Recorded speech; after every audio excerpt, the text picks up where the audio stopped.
Welcome into TFW Live. It's the best kept secret in fantasy football, where we keep that week one feeling going all year long. I'm Big Travie. I'm joined here by my best friends Austin and Johnny Game Time Hicks. As always, want to say what's up to Whisper Nation and my boys here. What is going on? And of course, got to say what's up to the guys in the chat. Ronald, Albert saying hello. We appreciate you in here. All of you that will be joining us later. And we had some new members to Whisper Nation this week, those that subscribed and followed us on social media. Keith, Daniel Sardinas, Ricky Lobb, 420 Fantasy Hustler, Stumpy, Kamish, Jorge Edwards, Nicole, Ryan Wheeler, BG, Elliot, Derek Logan, Michael Chasko, Sleeping with the Numbers podcast, Cutters.eth, Matt Waldman, Ace Fantasy, Sepulveda, Kennels 310. And if you love fantasy football and would enjoy joining a community where you know you belong, hit that subscribe button on the YouTube channel. We are trying to get just one more subscriber on this stream. Just one more. Could be you. And if you're new, let us know where you're streaming from.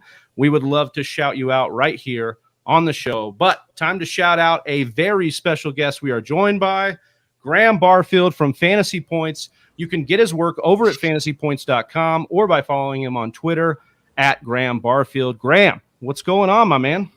Yo, good to see you guys. Happy to talk some ball. We got like actual news. Yeah. Actual news, not fake news. Not people just making stuff up on Twitter. We have actual news. Training camps are here. It's a fun time.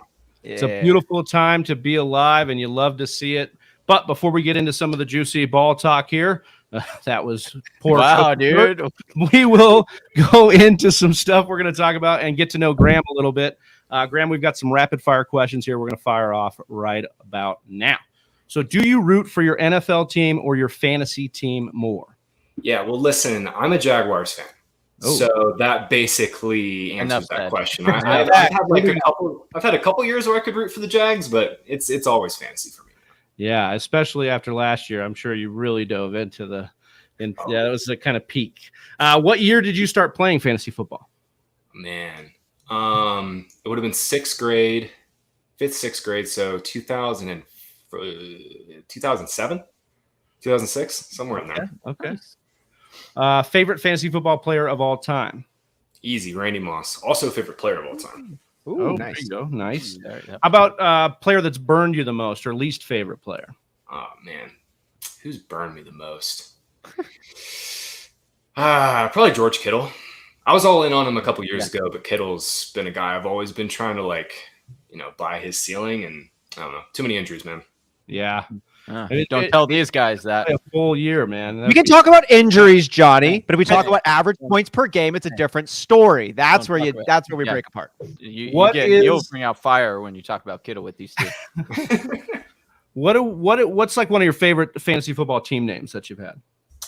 My home team name has been the Funky Monks after a Red Hot Chili Pepper song, Blood, Sugar, Sex, Magic. So I've kept that one around. I don't know if you guys watch Archer.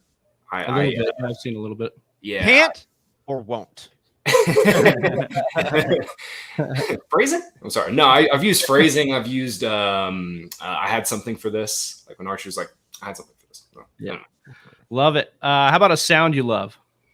A sound? What do you mean? Just any old sound? Any sound. What comes to mind? I mean, say it. I don't know. I'm trying to think of a sound that I'm genuinely perplexed. Music? Can we go with music? Yeah. Okay. Sure. Yeah. I just looked at my record player, so that's what. That's There you go. There you go. Favorite swear word? Fuck. Definitely fuck. Yeah, that one wins a lot. What are the most leagues you played in at one time? Shit. Last year, 39. Oh, I think that's the top. Yeah, that's like up there. Yeah. Managed leagues 39. If you're including like some like dynasty best ball, probably way more. We can't include the best ball sickos. People be out there drafting like 200 of them. It's crazy. Yeah, it was like 38 or 39 last year. Yeah. Especially if your name is Dave. Yeah. Most exciting fantasy football moment. Man, most exciting. It's kind of dumb, but I won 3 straight home league championships with a 60-yard field goal from Will Lutz in week 16 back in like 2017, 2018. And I didn't make any money off it. I've had bigger wins, but that was definitely the coolest one because I was, 3 straight with a kick, 60-yard kick. It was a game winner too. I think it was 2017 or 2016. I'd have to go back and look. That is Bro, the fact that it's the biggest moment and it's by a kicker. I mean, the kickers out there are just clapping right now, making them feel like people out there. I love it. We love it. Favorite game day beverage, Graham?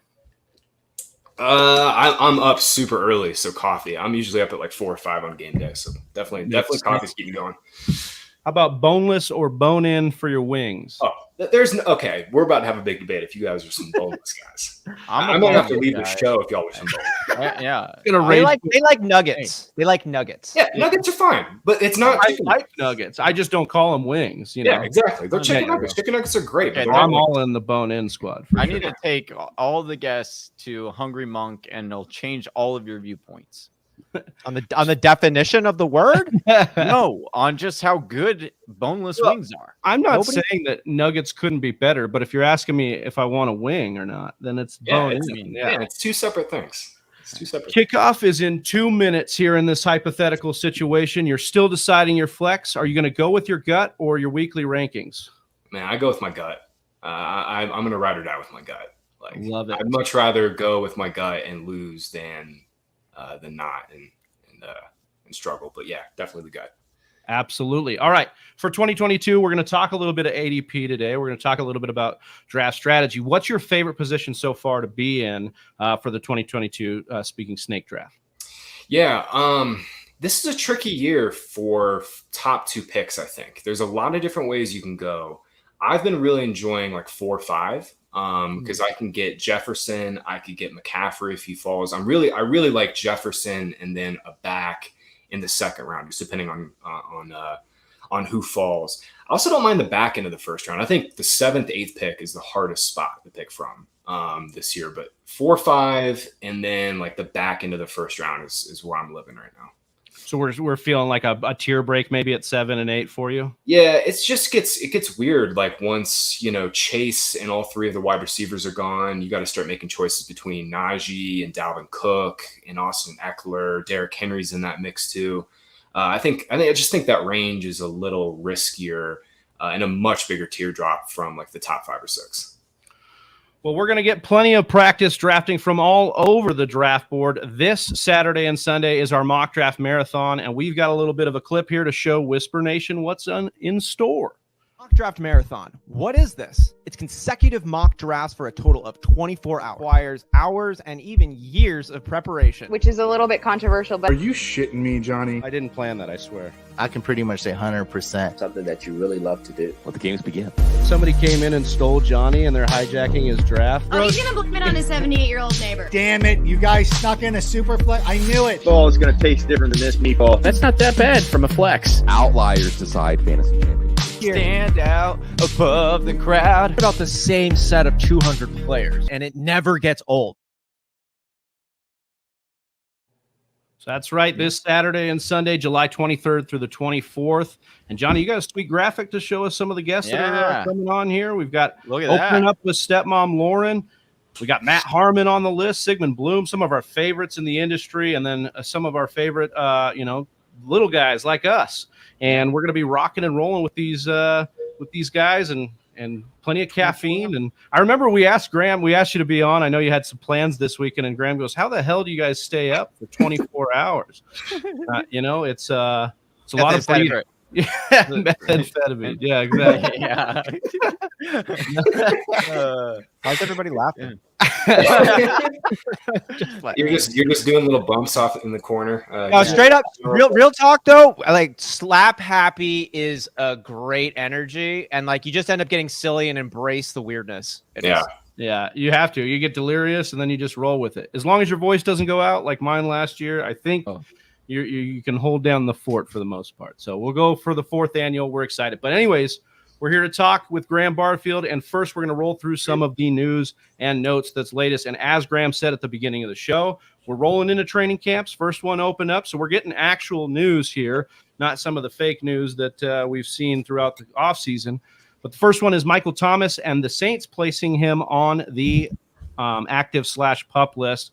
Graham, I wanted to start with you here and just say, each day on our podcast, it's a new chapter with Michael Thomas. Where are you at on Michael Thomas, your concern level? This can't be good news.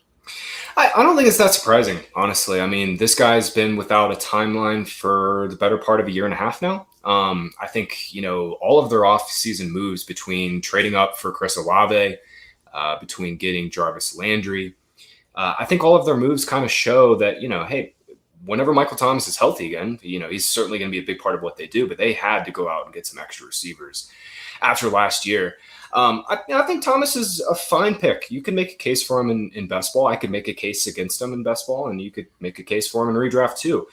The thing I have with Thomas this year, to me, it comes down to roster construction. If I have 3 or 4 receivers I feel really good about, I'm much more likely to take the plunge with Thomas as like my wide receiver 5. But if I've gone running back heavy, or I've got a quarterback early, or a quarterback and a tight end early, I'm much less likely to take on that risk, because there's a chance, man, Thomas could miss the first 4 games of this year on PUP again. Yeah, we could definitely see something like that. A little bit scary there. Moving on here, the Boston Herald's Andrew Callahan shared on Thursday that Bill Belichick has still not named an offensive coordinator heading into training camp. Austin, where does this put you in your overall feel for the Patriots? And then maybe Johnny come in with maybe a fantasy angle for you. It's no secret to listeners of this show that Bill Belichick is not my favorite human being of all time. I think he's a suppressor. I think he leads by like constraining people, and contrary to like a Sean McVay or a Tony Dungy, who I think really tries to make the most out of every individual on his team. So I kind of root against the way I think Bill Belichick operates. I also think he's a little stale. And I remember the Brian Flores interview about Bill Belichick's reluctancy to naming staff members high-level roles within the Patriots organization. No, he's not going to have a defensive coordinator. No, he's not going to have an offensive coordinator. He's going to have a defensive specialist. There are all these little ways that he can assume control at a larger level. And we've seen the Patriots not be better than they were 10 years ago. And they've gotten worse. And I would say Bill Belichick's decision-making has to be called into question on a few variables here. And this news to me points to old ways in an evolving world. So I'm really actually concerned about the overall trajectory of Bill Belichick, and that means the Patriots as well. Well, I'm not that concerned with it. This is one interesting thing I don't think anybody's talking about is the fact that you brought up Bill O'Brien. Interesting fact is that a story came out a couple of years ago where Bill O'Brien joined the Alabama coaching staff as a coordinator. And who was the one that taught him the offense? None other than my boy, Mac Jones. And so I think what is really going to happen is that, and this is why you saw Bill Belichick smiling when he was on the field, hiking balls to Mac Jones, is Mac Jones is going to be the offensive coordinator because he's smart enough. He knows, you laugh, but like that's totally, I'm tickled. Like Peyton Manning. And it's like Peyton Manning. He has a command over that offense. And so you don't need an offensive coordinator necessarily in order to have Mac Jones succeed. Mac Jones will know what it's his second year in this offense in the NFL. I think Mac Jones is going to be, the guy calling the shots. And I think there'll be an oversight for sure from up above saying, hey, this is what we see. But I think overall, it's probably going to be Mac Jones, running the show.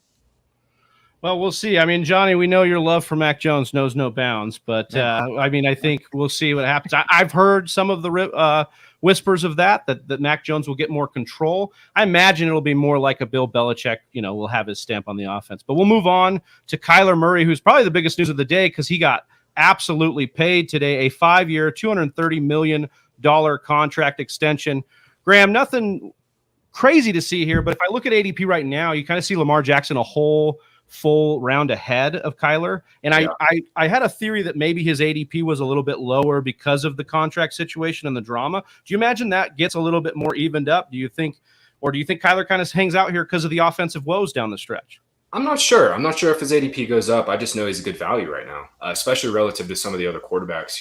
And Josh Allen, we, especially in a tournament like Best Ball Mania 3 and on Underdog, we want access to the guys like Josh Allen and Patrick Mahomes because they do have 30-point ceilings in Week 17 when we need them. But Kyler, 5th, 6th round, man. I mean, you're taking Kyler over guys like Juju Smith-Schuster, Darnell Mooney, receivers that are, borderline 2s and 3s. And we know Kyler Murray can be an elite fantasy quarterback. He's been a top 6 scorer in points per game in back-to-back seasons. This Cardinals secondary, guys, is trash. They're going to give up some serious points this year. I love Kyler as a 5th, 6th round pick. Him and Jalen Hurts are like the two guys that I've been targeting the most in like that 5th, 6th round pocket. And I just feel like Kyler's Jalen Hurts has his own shot at QB1, but Kyler feels like the better bet, and they're going right next to each other. So I just think to your point, I think it's great value. We'll move on here to the Tampa Bay Buccaneers. They've signed Kyle Rudolph, formerly of the Giants, to a 1-year contract. Johnny, Cameron Brate was getting some steam in best ball drafts after the Gronk retirement. This kind of makes me feel like Gronk is for sure retired, although I think, he could definitely come back. How are you feeling about Rudolph's prospects in Tampa Bay?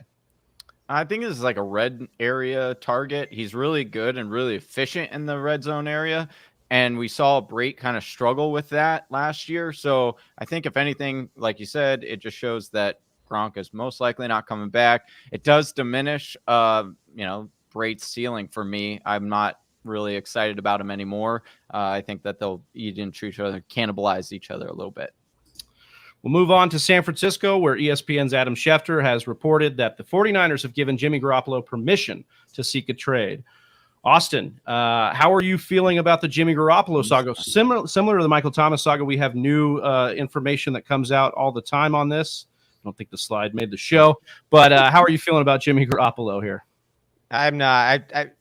Jimmy Garoppolo is going to be somebody else's placeholder. Enjoy that placeholder. And then any effects on the Trey Lance situation? I mean, it makes Trey Lance a starter, presumably. There were actual question marks if he was going to be in that role. Now we have a little bit more certainty in that direction. Well, I think it's I don't know who's going to trade for that contract. I don't know if anybody's trading for that contract. I think there's more likelihood he just gets cut. Yeah. It's kind of crazy. And then he gets to go to Seattle, and that would be kind of rich for some narrative stuff. But that'd be. I'd at least feel a lot better about DK Metcalf and Tyler Lockett in that position. So, moving on to Denver really quickly, Albert O. It's reported that Greg Dulcich will actually compete with Albert O for the starting job. This is something that actually Cecil Lammy, who works for Football Guys, has been kind of reporting a little bit, steady drumbeat on this. It'll be something interesting to watch as training camp goes. I don't want to put too much stock in it. Both are very, good athletes, but rookie tight ends tend to not make an impact. So we'll kind of move along and see what kind of, news comes from that. Moving on, though, to J.K. Dobbins, who prior to the Kyler Murray situation was probably one of the bigger news stories this week.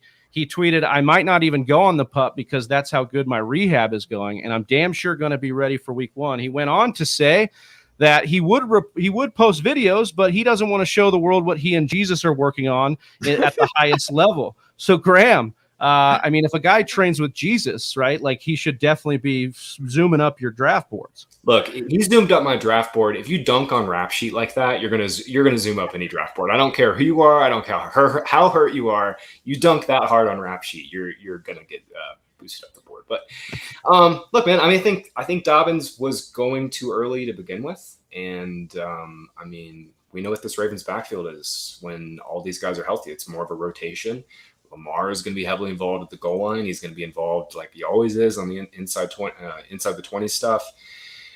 Man, I mean, Dobbins is kind of the definition of a dead zone back this year. 5th, 6th, 7th round pick. You know what the ceiling is, but man, I mean, how many times have we been burned, buying running backs coming off of ACLs? And by the way, I know you guys have had Edwin Portis on, but he was talking about how, because of the mechanism of his injury, I mean, he had multiple ligaments that were injured just based on how he was hit. It wasn't just a clean ACL. So this was always going to be a tricky comeback for him. And I really hope he comes back, because J.K. Dobbins is awesome, man. But he's another one of those guys that go in that 5th, 6th round range where it's like, gosh, am I really deciding between Kyler Murray and J.K. Dobbins? Like, this is really easy, but for Kyler or Jalen Hurts, like I'm just skewing towards those quarterbacks there.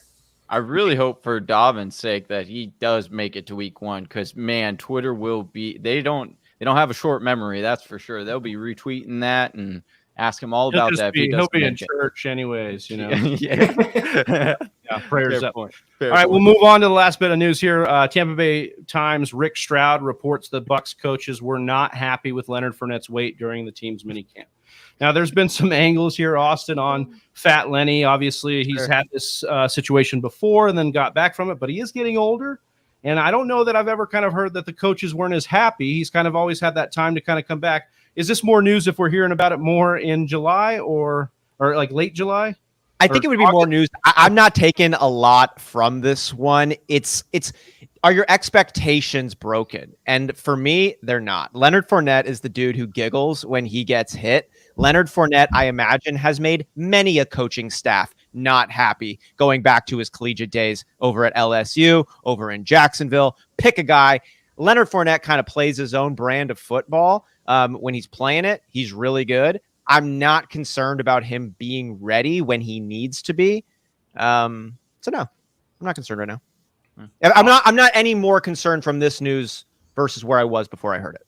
Maybe he's just bulking. We don't know. He's just going through a bulk. The best take here is that he's from Louisiana, bro, and he likes some beignets, he likes some fried gator, and now it's time to get that summer bod. So I think we're gonna be all right. Like, I think we'll be fine. Feast mode 2.0. We were talking about Florida, like off air. Like he'll lose the weight, right? Like it'll be all water. If you start running gassers out there in the Florida heat, especially in Tampa where it's a freaking swamp. Yeah, you'll lose 10 pounds in a week.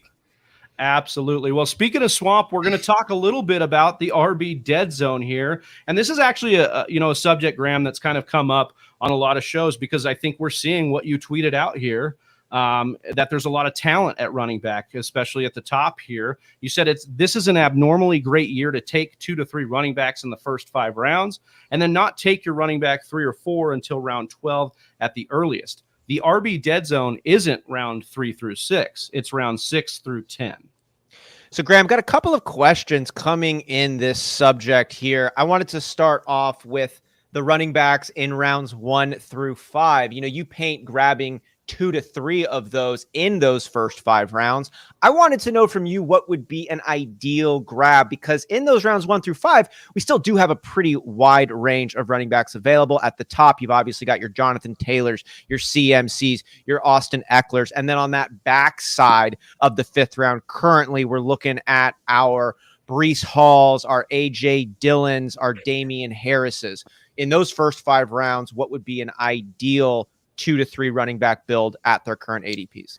Right. So every year to me is like a snowflake. It's a different puzzle to try and figure out. And last year I thought was a really good year to go with like a hero or superhero running back strategy where you take 1 or 2 and then you just don't touch any through like round 6. And then I thought, round 6 through 9, there was a lot of backs that I liked in that range. I loved Damian Harris last year. Like I thought he was slam dunk nuts, like 7th, 8th round pick. There were some obvious busts in that range too, like Miles Sanders, but AJ Dillon was another guy in round 9 last year I loved. This year is a lot different. Rounds 3 through 6 last year, and the reason why I was fading it, we had guys like Chris Carson, Josh Jacobs, Mike Davis, Kareem Hunt, Myles Gaskin, Chase Edmonds, guys that were, you had to make stretches for their roles based on their ADP.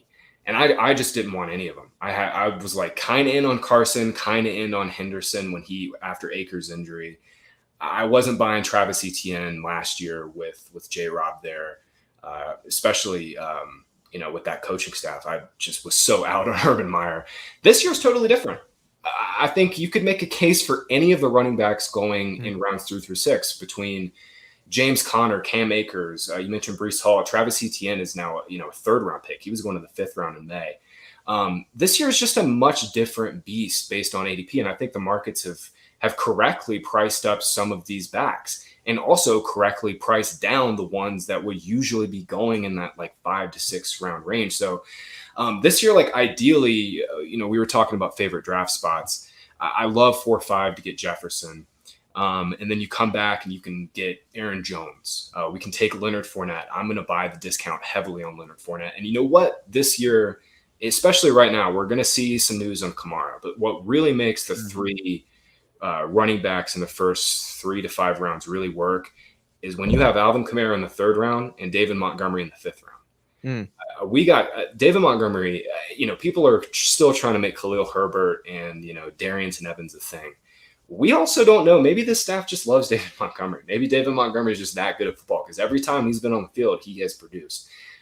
With someone like Alvin Kamara, the ceiling's simple. I mean, last year, I think he got a little unlucky in the touchdown department, only averaged like 18 points per game. But when you can get a surefire RB1, even if he's going to miss 4 games in the 3rd round, like I'm completely fine with that. I'm always trying to start hot out of the gates in fantasy, but man, like when you get a difference maker, a true difference maker like Alvin Kamara in the 3rd round, I think it kind of opens up the rest of your draft to just attack receivers, get Kyler Murray in the 5th or 6th round, go pay up for Dalton Schultz if you're into him. I just think with 2 or 3 elite running backs in the first 3 rounds, based on the way this year is set up, it just opens you up for so many different pathways for some elite quarterback and tight end plays that you can make in the mid rounds, receiver plays that are underpriced in the mid rounds. I just think it's a really unique year for this. And we honestly haven't seen a running back year this strong in the first 4 rounds in a long time. Yeah, it was starting to feel that way, and I was wondering if it would just change over the summer. So we'll see how ADP kind of goes because, some of these guys like Saquon feels like he's going to be at the end of the 1st or beginning of the 2nd by the time we're through the summer if he stays healthy. But I think some of those guys, like you mentioned, are going to stay kind of right around where they're at just based on where the wide receivers are going and the big names in that category. When we speak about ADP here, we're talking fantasyfootballcalculator.com. And when I look at that, you talked about in your tweet the RB dead zone being in rounds 6 through 10 and not, basically not grabbing your RB 3 or 4 until round 12 at the earliest. I wanted to pull some guys in that round 12, even 13 range here. And so I'll list them here. Tyler Algier at 1201, Kenneth Gainwell also at 1201, Darrell Williams 1203, Sony Michel 1206, Rachaad White 1211, Gus Edwards in the 13th. I wonder if you'd speak a little on the upside of some of these guys in this group. Well, with someone like Rachaad White, the upside's simple. I mean, if Leonard Fournette were to go down with a major knee injury in week 2, they got nothing else. I mean, I don't think the coaching staff particularly loves Keyshawn Vaughn. This year, it's one of those things where, like, last year I loved the 1 or 2 running back in the first 2 rounds because there was a gluttony of runners in rounds 10 through 14 where it was like, okay, I feel really good if the lead runner goes down. Like this is the guy. This year's there's a very similar setup. Michael Carter's one guy. Breece Hall misses time. Michael Carter is a bell cow.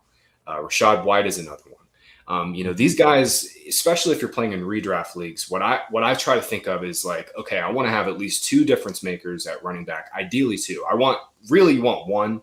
Ideally you want 2. And then from there, I'm trying to like churn through the bottom of my roster because a lot of these running backs, I like Michael Carter this year. I like Rachaad White as a 12th round pick. But those guys in week 2 or 3, man, I mean, those guys are going to be droppable. Those are the guys that you churn through for the waiver wire guys so you can keep building back up that cachet of running backs. Because at the end of the day, I mean, I'm not in the business of trying to get 12.5 fantasy points per game for my 5th round running back. I'm trying to get 20 fantasy points for my 5th round running back. 12.5 fantasy points per game in a redraft league is like a flex play. That's fine. Floor play. I'm done with the floor play running backs, dude. These guys, they're always traps. These floor play running backs are always traps. And at the end of the day, like, I think Miles Sanders is another floor play trap. Like you mentioned Kenneth Gainwell. Kenneth Gainwell is one of my most drafted running backs this year. The ADP difference between Miles Sanders, depending on where you look, 6th, 7th round, 8th round ADP, Gainwell makes no sense to me. Gainwell is a better receiver. He's put on 15 to 20 pounds this offseason, which tells me he's going to put on some bulk to maybe score more. And Miles Sanders isn't the goal line back. Jalen Hurts is. So Miles Sanders isn't the goal line back. He's not the receiving back. What do we have? We just got some guy who's pretty good in between the 20s. Like, that's fine. But at the end of the day, I can't draft Miles Sanders in the 7th round when Adam Thielen's there, Drake London's there, Tyler Lockett's there. Once you start thinking through like all of the different ways you can poke holes into some of these mid-round runners this year, it just makes your life so much easier, and it just makes you want to draft receivers in that range. Right. So I just said, touching on that, there are a couple of names that did pop off in that so far, right? Talking today, July 21st, that are in that dead zone are Chase Edmonds, Melvin Gordon, and Kareem Hunt. What is your major concern with these guys specifically? Like, I understand, Kareem Hunt, you could say, yeah, he doesn't have that, RB here. He has a big monster running back standing in his way, and my boy Nick Chubb. But like Chase Edmonds, maybe speak on why you're not so high on Chase Edmonds this year. Yeah, well, my thing with Edmonds is what's really twofold. First and foremost, the 49ers and McDaniel, man, they didn't throw to their backs. And that's Chase Edmonds' number one skill, is being a pass catching back. He's a good zone runner, but he's not somebody that you're going to give 15 carries per game. He's always going to be a rotational guy. That's just kind of the type of player he is. And then you mix in the fact that, the 49ers had a deep running back rotation.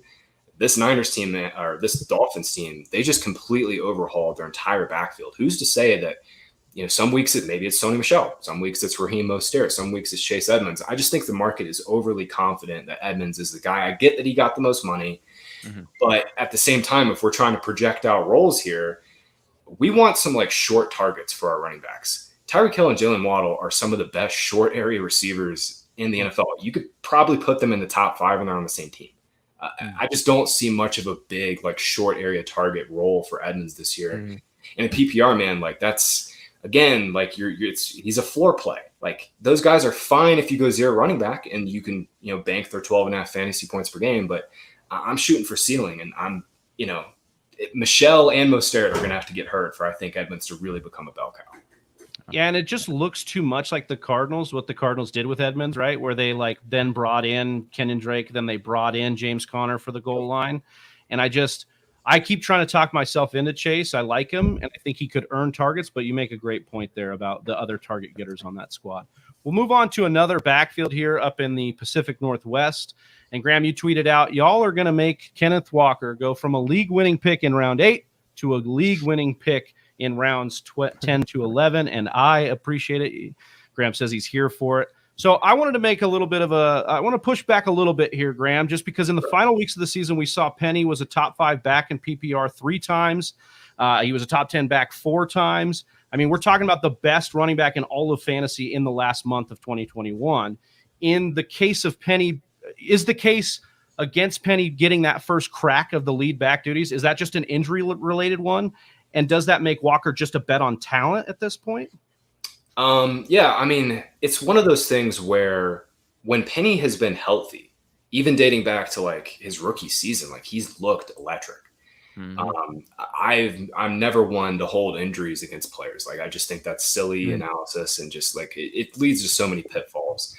But in the case with Penny versus Walker, like this Seahawks team is a rebuilding team. They are like talented. Don't tell Pete that. Don't tell Pete that. I know. Well, remember that quote he said last year that they've got Adrian Peterson to stay in the playoff chase? Yeah. I love how that worked for you. My thing is like, okay, this Seahawks team, they're rebuilding. We know they want to build around the run.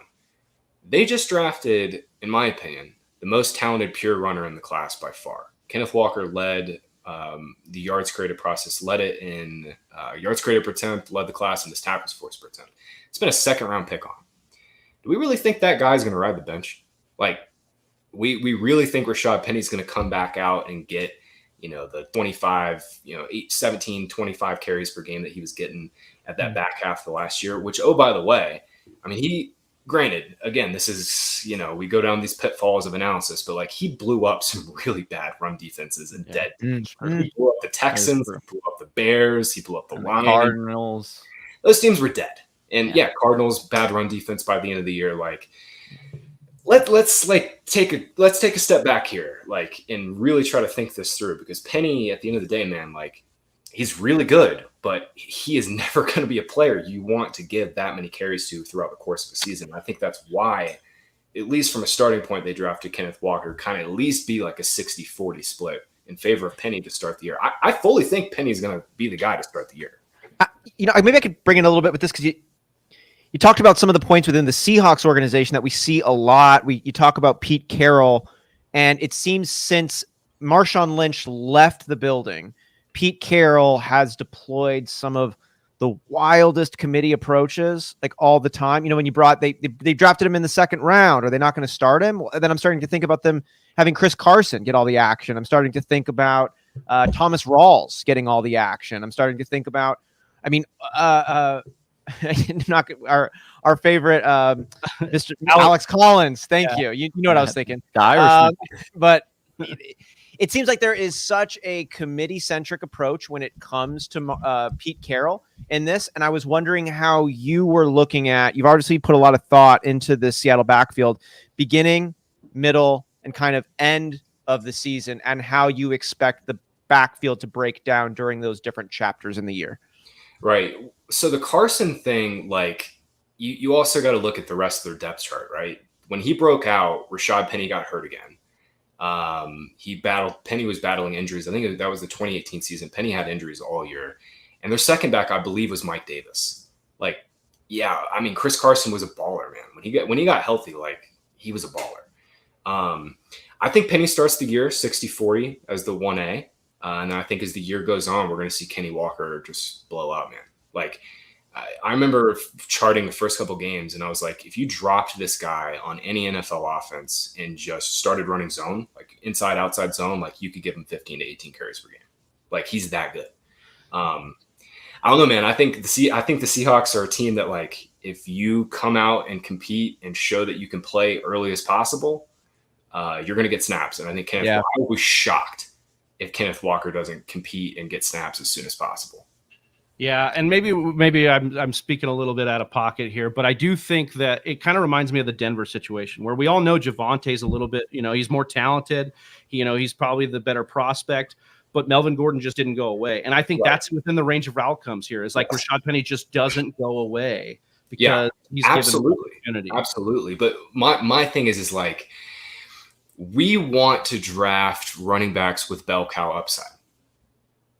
You can make a very easy case, and I know I just said the whole thing about I don't want to hold injuries against a guy, but if we're going to look at one player who's not been able to stay healthy, it's Rashaad Penny, man. Like, well, and even if all things are even, he's probably not going to be the bell cow with Walker healthy on the roster. So that's where, like, because Penny was a bell cow last year without somebody like Walker on the roster. Yeah, I would be stunned. And Pete Carroll always does weird shit, man. Like, he was out here giving Travis Homer snaps last year. Like, that guy is a special teams player. Like, he should not be playing legitimate passing down snaps in the NFL. But, that's just what they had last year. Now they have someone else in Walker who's extremely talented.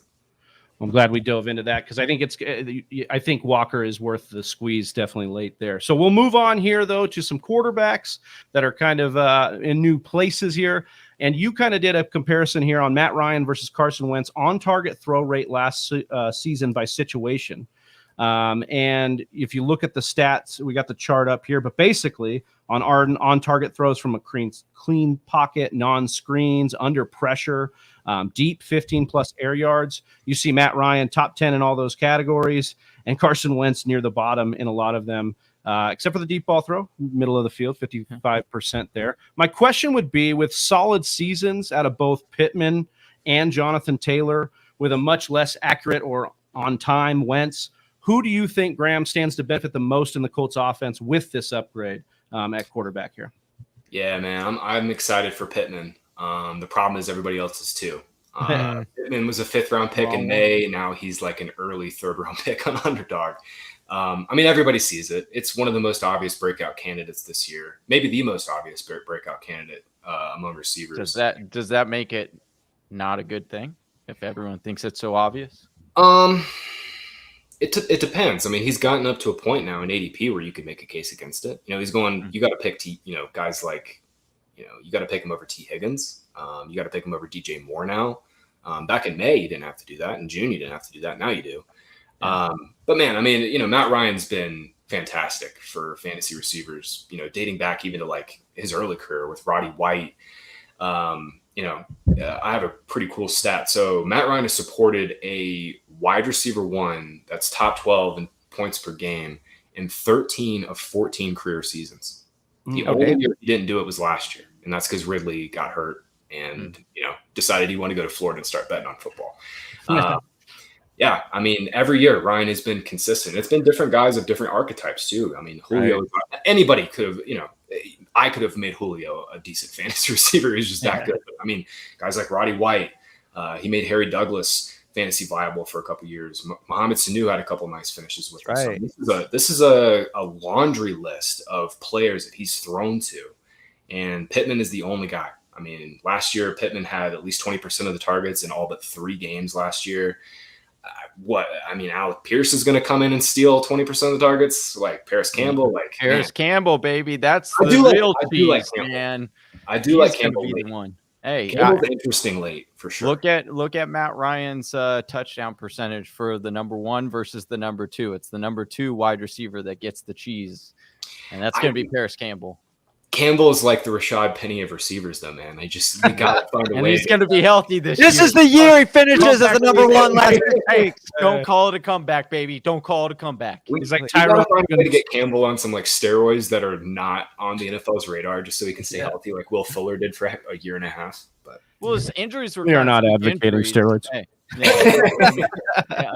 Paris Campbell's injuries are a little bit freakish, kind of like Keenan Allen. So that's why I'm like. I think so. Facto connected dots. So he's Keenan Allen. So there we go. Well, I did have a question, Graham, about since we're hyping up Matty Ice right now. Do you think because Carson Wentz, you look at his his games last year, sure he did finish as a QB 18, not sexy or anything like that, but he did have 6 QB1 weeks. Do you think that means that because Matt Ryan is significantly better, that Matt Ryan might have a resurgence into that top 12, or at least he should definitely be more considered as, possibly being picked up off waivers to play, or, if you're in a 2 QB league? Yeah. Super flex, man. Matt Ryan and Mac Jones are my guys. But yeah, man, I mean, the thing with Ryan and guys like him, and you could even lump like Kirk Cousins in this, because they don't run, they have to go nuclear. And the Colts are still a run-first team. This team is going to run through Jonathan Taylor. At the end of the day, I think Frank Reich and Chris Ballard and all their front office, man, like they just want someone to get the ball out on time and on target when they do throw. And Matt Ryan's perfect for it. I mean, Phillip Rivers in the Colts won 11 games 2 years ago. Phillip Rivers was at the end of his career. Matt Ryan is a better quarterback than Phillip Rivers was at that point. And I was a huge Rivers truther for what it's worth. But man, I was looking at this last night because I was actually thinking about betting the Colts to win the AFC South, and they are slightly behind the Titans. Colts are minus 125. I think Texans were minus 115. I'm on. I like that. Yeah. I'm on the Colts. Yeah. Actually, I do like that. Titans might get in trouble. Yeah, dude, fuck the Titans, man. I'm off that. Let's go with the Colts, baby. I'd actually just arbitrage that. I'd take the Titans under. I think that's where I'd go with it. That's where I was actually leaning towards. I was like, it is tight because they're both going to beat up on the Jags and Texans. Yeah. So, they got 4 easy games there, but it's tight. Well, speaking of Matt Ryan leaving, that means he's exited, Atlanta here. And Graham, you retweeted Santero's tweet, so we'll start with that one. It was very interesting to see what Ryan's exit does to Pitt's numbers. and I think this is sarcasm. You haven't heard? Pitts is so much better off with Mariota and Ridder as opposed to Matt Ryan, who ranked top 10 in on-target throw rate in every situation last year, as we talked about. Duh. Graham, so my thing is here. I'm not by no means do I want to cape up for Mariota here. But he started with the Titans in 12 or more games between 2015 and 2017. And this was some of the production we saw out of Delanie Walker in those seasons, right? Tight end 3 in points per game while leading the lead in targets in 2015.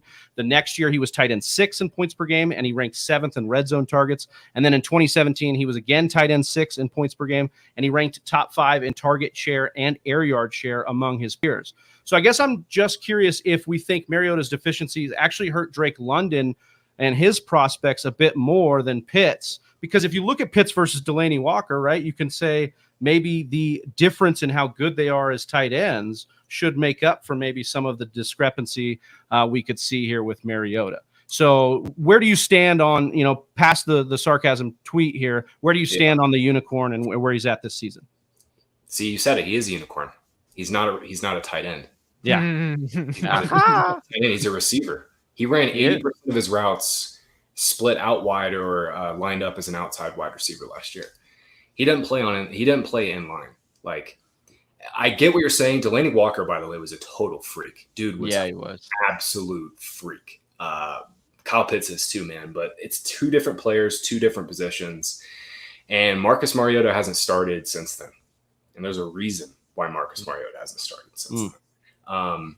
Look, man, I think this Falcons offense is going to be a lot more run heavy than people want them to be. Mariota can run. You can run zone read with them. They just got Tyler Algier, who's a great zone read back. Ridder, so obviously mobile if they want to go to Ridder.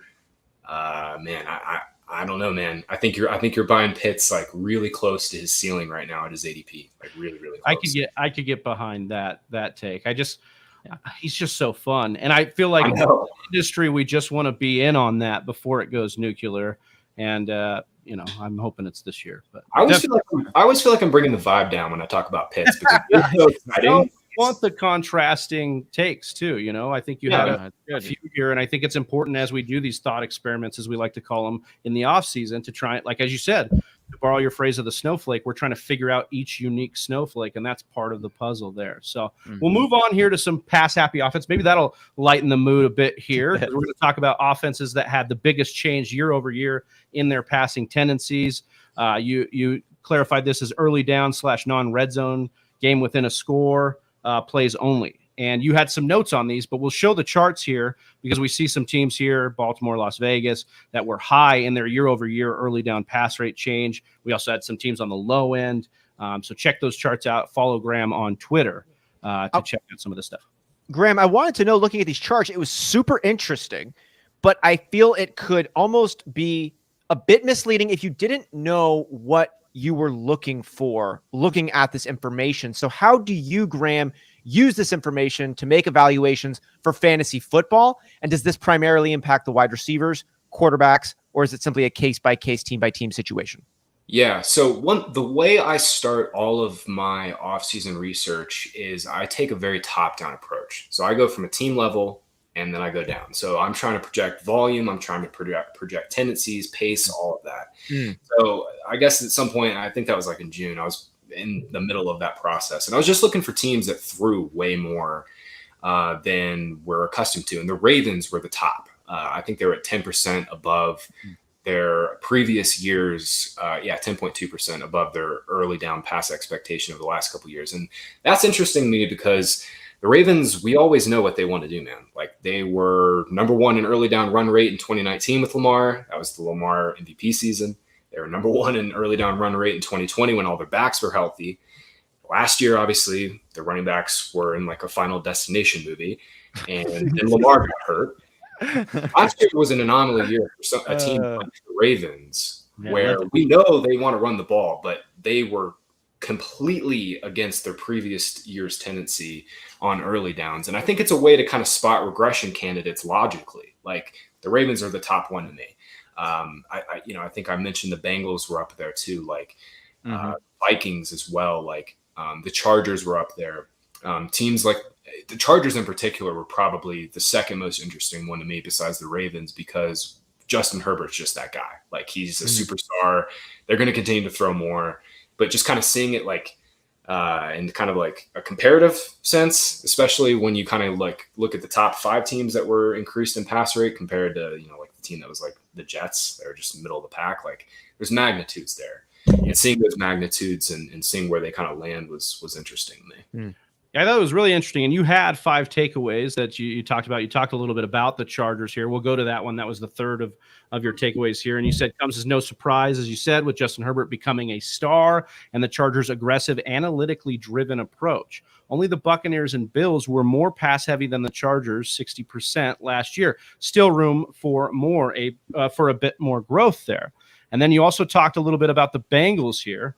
Said with Joe Burrow recovering from knee surgery, Zach Taylor predictably played it safe early in the season last year. There's so much upside here if the Bengals continue their trend of cutting Burrow loose like they did in the playoffs. You added here a stat that you had for over Burrow's last 6 starts in weeks 16 through 17, plus the playoffs. The Bengals went 62% pass heavy on early downs. In weeks 1 through 15, the Bengals were just 50% pass heavy on early downs. You said that's a 12% different in favor of the pass on early downs in Burrow's final 6 weeks. Graham, I had a question about this because, you know, those 2 games in particular that you're talking about, you know, it's Baltimore and Kansas City, and they were shootouts. They, you know, the Bengals end up putting up 75 points in those 2 games. Yeah. So my question to you is, do you really feel like, hey, this is truly an offense that could go to that 62%, you know, throwing on early downs and therefore making Joe Burrow really, you know, light it up? Or do you think that just had to do with, you know, because it was division and they just needed to score that many points in order to keep up, and we should more look towards them, you know, kind of like you said, regressing back towards maybe that 50% mark or even lower?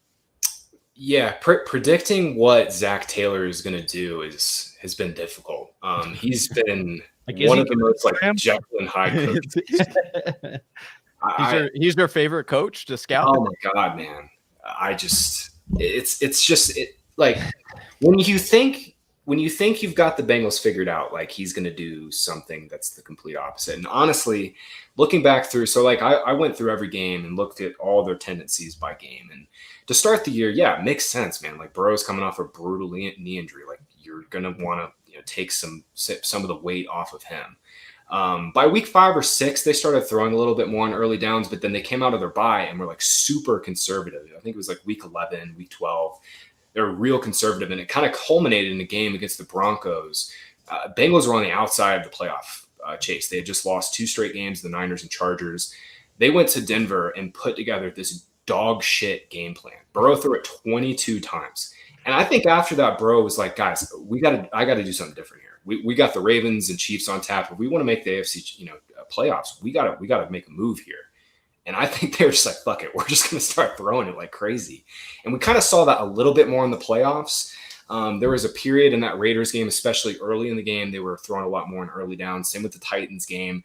And then we saw the Chiefs game. Every first down, it was a Joe Mixon run for 1 yard. They kind of tried against the Rams, but, you know, that defense was really good. I don't know. I really don't know what Taylor's going to do. I know what's most optimal is they just turn into the Chargers and they throw it 65% of the time, and we love all of their pieces between Chase and Mixon and Higgins. But, man, truthfully, I really don't know what Taylor's going to do. I do know that the Bengals have a very difficult back half of the schedule again this year. It should be a lot of shootouts.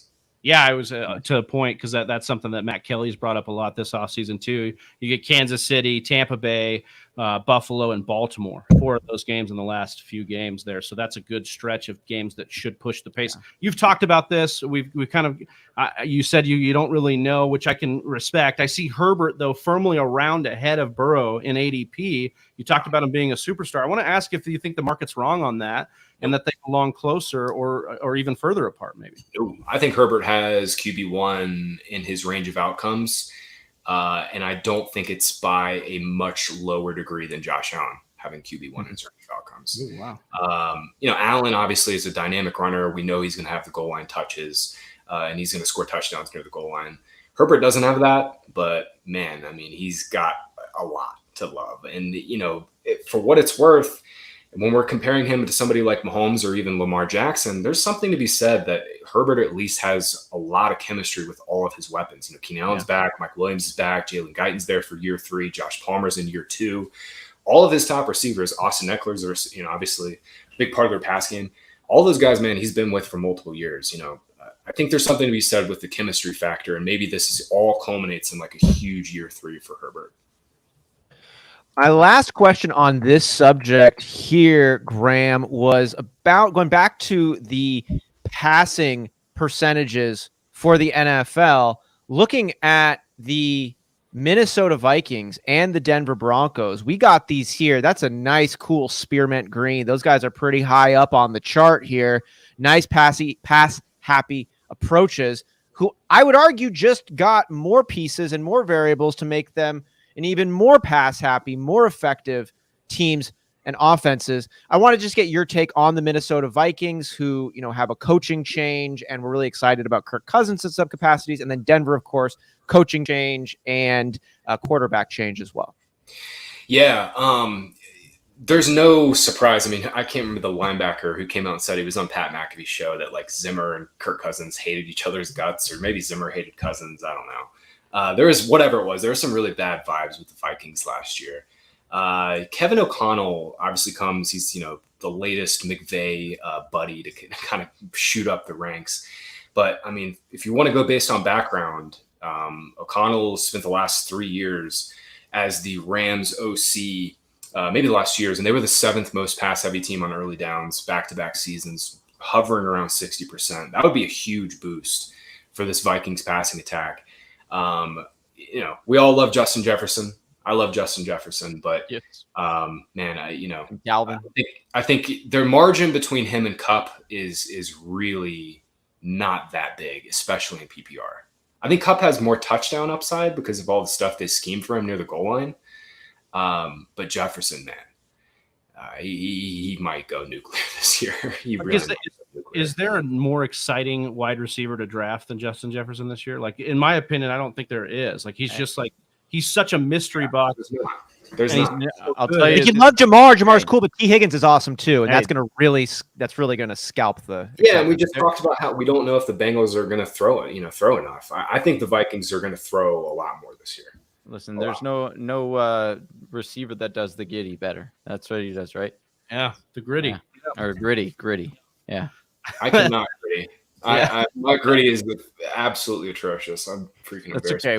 We could just, watch Justin Jefferson do it. I agree. I do agree, though, with the Chase, especially because you got to think that as far as Chase goes, he scored so many of his touchdowns on those deep bombs that teams are going to learn from that. They're going to start rolling coverage over there and rolling deeper coverage over there to prevent that. And so I'm not saying that Chase isn't a talented receiver to adjust to that. I just think it's going to benefit T. Higgins a lot more than people think it will. And to your point, like, I just think Justin Jefferson is just going to feast because everyone thinks that Theilen is going to be the red zone guy because he always has been. And I'm with Justin Jefferson number 1.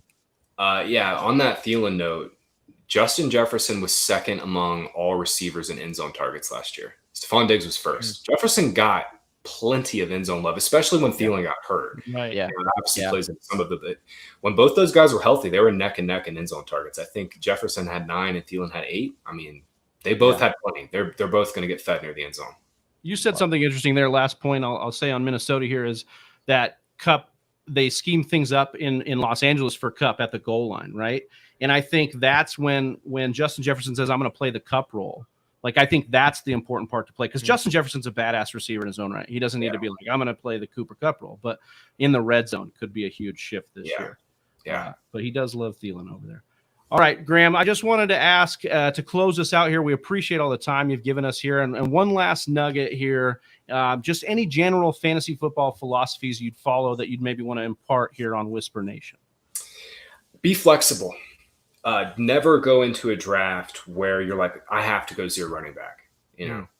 I've got the 4th pick. I've got to go Jefferson and a receiver in the 2nd round. Like, be flexible. And my biggest thing in the way I'm flexible is I always try to draft from tiers. So I have, our site projections, and then I just kind of logically go through based on how I feel about players and ADP, kind of reshuffle and go through each tier at each position. I have tiers for quarterbacks, running backs, receivers, and tight ends. And it kind of helps me stay on schedule. So if I can have any bit of wisdom, I've been playing this game long enough to know that like this shit is so unpredictable. The one thing you can control is your process, and having some sort of set process that you can take into every draft and feel comfortable doing, whether it's, one home league draft or 20, drafts that are higher stakes, whatever you're doing. 39. Yeah, 39 different drafts. I would. The number one thing is definitely have some sort of set process, and for me, it's tiers, and that kind of keeps me most flexible. Want to bring in Mr. Miyagi's question. One last question. Sorry, he says to give some salary cap advice here, Graham. If you have some, 39 leagues, maybe one of them or two of them are salary cap. I got a couple auction leagues. Yeah. So, any advice there? I have not done anything this year for auction yet. My usual strategy in auction is to get one like super elite high priced running back. If it's PPR, I'm usually going towards the McCaffreys, the Kamaras, the Ekelers, those types of guys. And then I love getting like 5 or 6 receivers for like $15 to $25. Just depending on the room. I'm usually trying to score some receiver values for 15 to 25. But yeah, like I said at the top, I usually want like one super elite running back, ideally 2, and then I'm just trying to hammer receivers throughout the rest of the draft. Love that. Love it. And we've loved every minute of this with you, Graham, and all of Whisper Nation here in the chat. Say what's up to Mr. Miyagi, Ronald, nice guy, our boys in here, Albert, Jersey J, all the fam. We appreciate you. For Johnny Game Time Hicks, for Austin Sear, for our guest, Graham Barfield, I'm Big Travie. We're the Fantasy Whisperers, and we're out. Peace. See you guys on Saturday. Yeah. Right here. Hey, do you like mock drafts? We do too. You can come back every Monday and mock with us. Check out one of these videos and make sure you're liked and subscribed.